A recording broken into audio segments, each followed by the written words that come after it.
Around 2400 years ago, during the golden age of ancient Greece, the city of Athens stood at the center of the civilized world.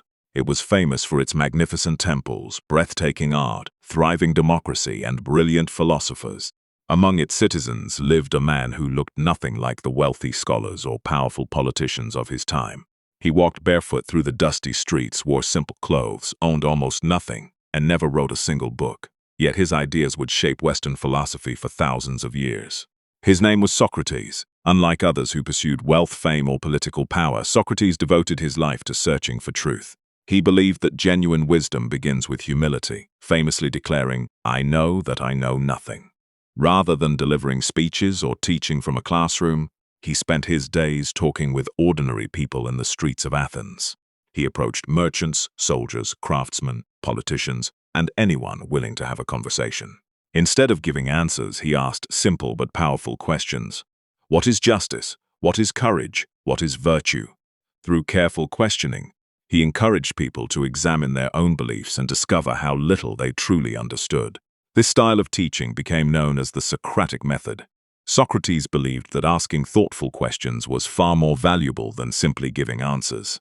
His conversations inspired many young Athenians to think independently, but they also embarrassed influential leaders by exposing their ignorance in public. Those in power grew increasingly resentful of the old philosopher, who challenged their authority without ever holding any official position himself. Socrates compared himself to a gadfly, a small insect that continually stings a large horse to keep it awake.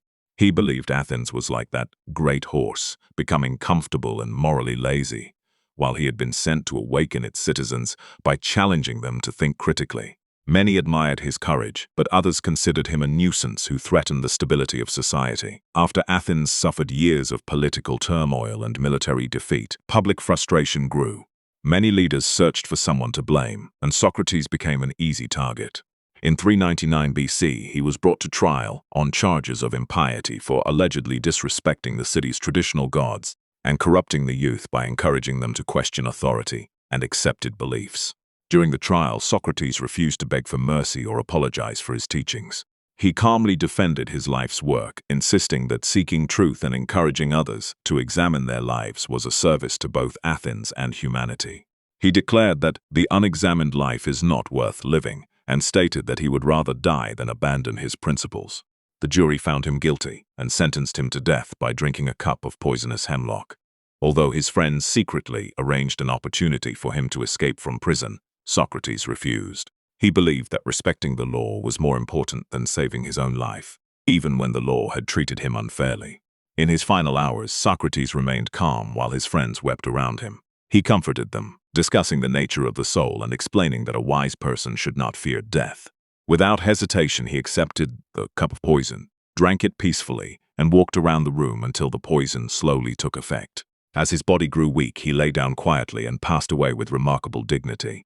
The people who condemned Socrates believed that executing him would silence his ideas. Instead, they made him immortal.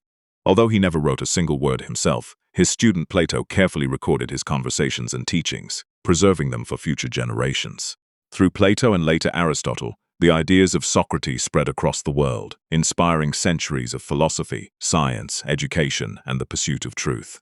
Even today, more than 2,000 years later, Socrates remains one of history's greatest symbols of wisdom, integrity, and the courage to question everything.